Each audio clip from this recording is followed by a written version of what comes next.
Hey everybody, how's it going? It's John checking in. I guess this will be the Tuesday update. Yeah, so I guess I did end up, having a little bit of energy left when I got back from work, which is good. Or just I didn't have laundry. I wanted to avoid hanging out.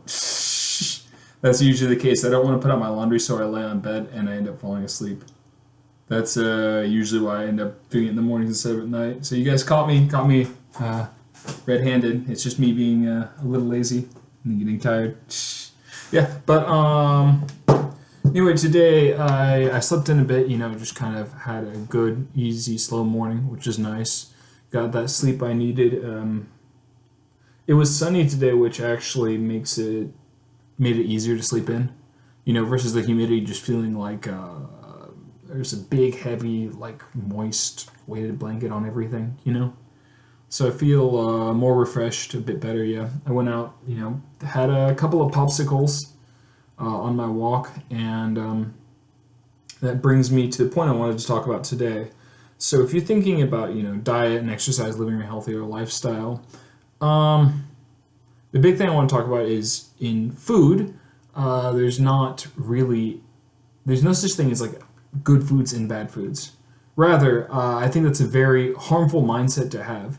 Because if you think of something as good or bad, then like bad things, I'm not supposed to have them. Those are the rules. This is what I should be doing. This is what I shouldn't be doing, But it's like you're not a child, right? You're a grown-ass adult. Nobody's telling you what you should or shouldn't do, There's not rules you need to follow. We're not back in school, right?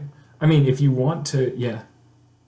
Well, you want permission to go eat something? Like, I just feel like that's a very... belittling and disempowering way of looking at things. You want to take control, right? You want to take power back. You want to take control over your diet and stuff like that. I don't know. Maybe not you specifically, but I feel like most people have that issue. In which case, I think a better way of thinking about foods is, okay, how will this food contribute towards my goals? Will this food help me reach my goals, or will it not help me reach my goals? That's a better way of thinking, I think. In my amateur opinion, I'm definitely not an expert on these things, but I am, a few steps along the journey. Anyway, so like I said, move more, get more protein, obviously, right? But also you get like sugary and sweet things. They're going to be full of carbs, yeah, but also it's the glycemic index. Basically, you get a huge insulin spike, a huge blood sugar spike, right? And then it crashes. So sure, you get a lot of energy, you get the sugar high, the sugar rush, and then you feel like crap after. And I wanted to bring up that point because I had some foods today, since I've upped my diet, it's still at a pretty heavy deficit, but since I'm so active, I can eat like 2,700 calories, and I'm still losing, actually a lot. I mean, losing really consistently. But, the number of calories is really the big thing. It depends on the person. But anyway, my point is I was out in the heat and I had some popsicles. I had this little like bottle. It's like a little bottle like this. It comes in a pack of 2 and you pull one off, you pull the top off and you kind of suck it. It's really good. And then I also had like a popsicle. Yeah, they call it ice, like ice cream, but it's not ice cream. It's a popsicle, right? I had a popsicle, and then I had 2 of those little like bottles of like ice cream, like kind of like soft serve like ice cream. But it's so nice because it starts out really cold, and you feel it cool in your hands, especially on a hot day like today. And then you can slowly suck it out, and it gets cool as it gets warmer. It gets like thinner and thinner. It's so good, and they're fun to like suck out of the bottom, see how much you can get out of the bottom. Yeah. Anyway, I had those, so 2 of those little popsicle things, and then a popsicle. And then I had a can of Pepsi. And we're talking like a 16-ounce can, a big can, yeah. Because I saw a good deal on the vending machine. Anyway, I had a lot of sugar today, right? So, I keep track on my phone, right? I have everything tracked and everything on my phone. The thing is, those foods are high in calories. They're not as filling and they're not as satisfying. So I got to work today, and everything else was fine. I had like an average amount of caffeine today. Definitely not on the low side, but definitely not on the high side. So everything else was fine, I didn't work out today.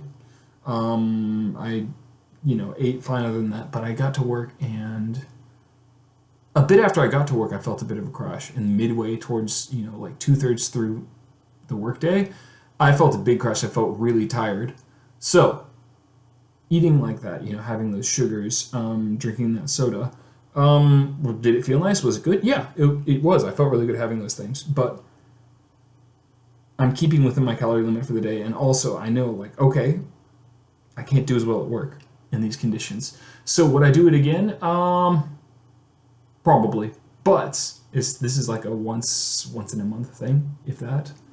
And usually I think I would just have the soda and like one popsicle instead of two, something like that, right?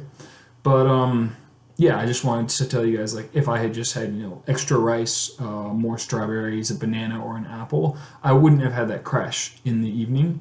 And I was thinking about it, like, why do I feel this way? Oh, of course, I had a bunch of sugar earlier. That's going to happen, right? And because I had the extra calories there, I couldn't have my extra calories from snacks at work either. I could have like 2 or 3 snacks, like they're just little teeny tiny things, right? Versus most days I can have like 6, 7, 8, So, and since I'm tracking everything, it's good. I can go on the list and see, what's happening, right? But anyway, just food for thought for you guys. Food for thought for the food that you think about.